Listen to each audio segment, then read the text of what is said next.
Cuando observas a los hombres más ricos en la actualidad, los líderes de las listas son los multimillonarios de la tecnología como Jeff Bezos o Bill Gates. Pero en realidad, el empresario más rico que haya existido falleció hace casi un siglo. En el video de hoy, estaremos explorando el mayor imperio empresarial jamás visto, tanto que incluso después de 100 años de progreso tecnológico, ningún hombre ha logrado superar a su fundador. Esta es la historia de Standard Oil y John Rockefeller.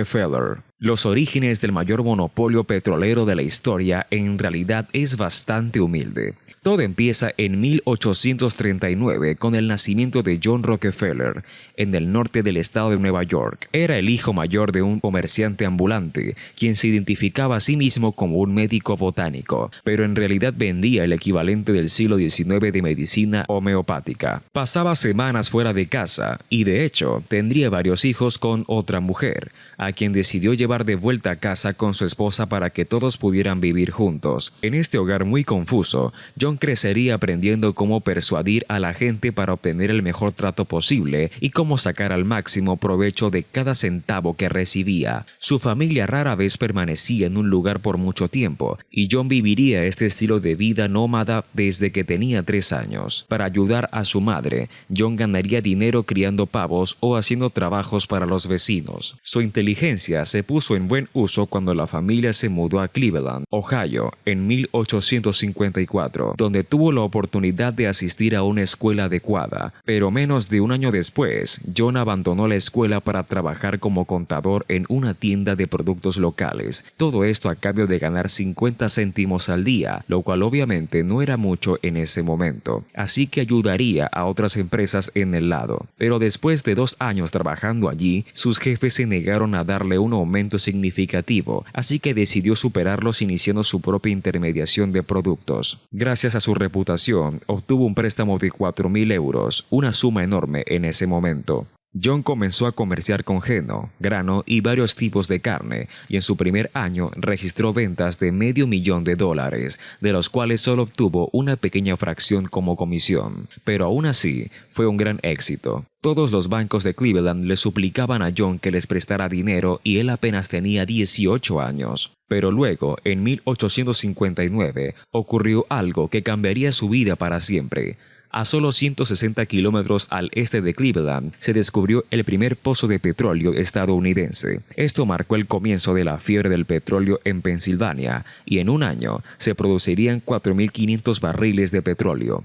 Ahora, en ese entonces, el petróleo no era tan valioso como lo es hoy en día, pero aún no se había inventado los automóviles a gasolina, pero el petróleo aún podía procesarse en queroseno, que la gente usaba en lámparas. Sin embargo, John se dio cuenta de que las mayores ganancias no estaban en perforar en busca de petróleo, sino en refinarlo. Presenció cómo muchas personas quebraban antes de encontrar petróleo, así que sabía que ese negocio era demasiado arriesgado para él. En cambio, dejaría que otros se molestaran en encontrar el petróleo y él simplemente lo compraría por ellos.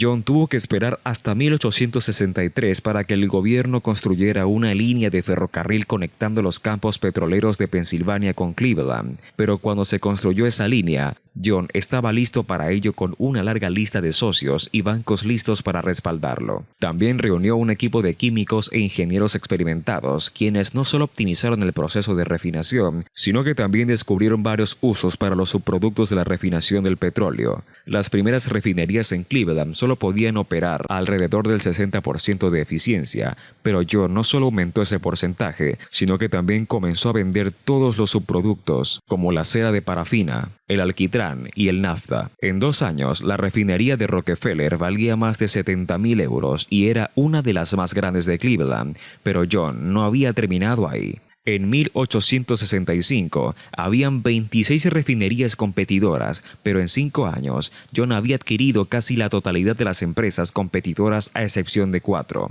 En ese punto, su negocio se estaba volviendo demasiado grande para manejarlo como una sociedad, así que en 1870 se incorporó como Standard Oil of Ohio. Para convencer a los pocos competidores restantes en Cleveland, John simplemente los invitaba y les mostraba sus libros, revelando que él podía operar operar con pérdidas durante mucho más tiempo que ellos podían mantenerse solventes. A cambio de un buen precio de compra, John les ofrecía a sus competidores posiciones en su propia empresa, colocando así las mentes más brillantes de la industria bajo su control. Por supuesto, no todos se rindieron de inmediato, y con el tiempo John erosionó el precio del petróleo y el queroseno, a veces hasta en un 80% para asfixiar a sus competidores. No sorprende que su estrategia funcionara, ya que para 1880 había adquirido refinerías en todo el noroeste de los Estados Unidos y refinaba más del 90% de la producción total de petróleo en el país. En este punto, John tenía tanto poder que invitaba a los propietarios de las grandes compañías de ferrocarriles y negociaba personalmente descuentos por el uso de sus trenes. Pero esta práctica de negociar acuerdos a puerta cerrada realmente alteró al mundo empresarial.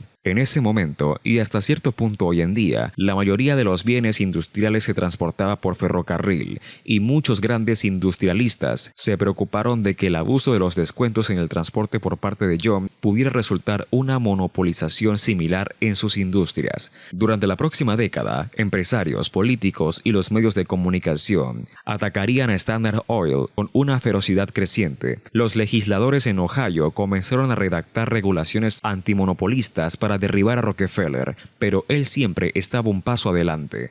En 1882 se reincorporó en Nueva Jersey, esta vez creando el Standard Oil Trust, que a su vez tenía participaciones en más de 40 empresas locales. Luego, para mostrar su éxito, John construyó una impresionante sede para su empresa en Broadway. Este momento fue el punto culminante de Standard Oil de Rockefeller. Poseía 20.000 pozos de petróleo, más de 6.000 kilómetros de oleoductos y empleaba a más de 100.000 personas. Sin embargo, su control sobre la industria del petróleo se estaba debilitando, tanto en el país como en el extranjero. Se habían descubierto enormes depósitos de petróleo en Rusia y Asia, y estaban siendo desarrollados por la familia Rothschild, que no escatimaba esfuerzos para llevar ese petróleo a América. Peor aún, en 1890, el gobierno federal aprobó la ley Sherman Antitrust, que finalmente le dio a los políticos los recursos para ir tras el Standard Oil Trust en sí. Por supuesto, la estructura legal compleja detrás de todas las empresas era muy difícil de investigar, razón por la cual el gobierno realmente no pudo desmantelar Standard Oil hasta 1911. Para ese momento, John Rockefeller había cobrado y ya no estaba gestionando activamente la empresa. En los últimos 20 años de existencia de su empresa, había pagado más de $500 millones en dividendos. Según algunas estimaciones, el valor real de Standard Oil en su punto máximo era de €1 billón, por lo que la desintegración realmente no sorprendió a la mayoría de la gente. En 1911, la Corte Suprema encontró culpable a Standard Oil por prácticas anticompetitivas y dividió la empresa en 34 entidades separadas. Por supuesto, John Rockefeller mantuvo su participación en esas empresas hasta su muerte, y de hecho, resultó que la desintegración fue el evento más rentable de su vida. Con el tiempo, muchas de esas empresas se fusionaron entre sí nuevamente. Hoy en día, la mayoría de los restos de Standard son parte de ExxonMobil, Chevron o BP, que desde entonces se han convertido en empresas increíblemente grandes por derecho propio. La propiedad de John Rockefeller en estas empresas sucedoras lo convirtió en el empresario más rico que haya existido, con un patrimonio neto estimado de €400.000 millones. Incluso hoy en día, nadie ha superado a Rockefeller en el ranking, ni siquiera Jeff Bezos, que parece probable que lo logre.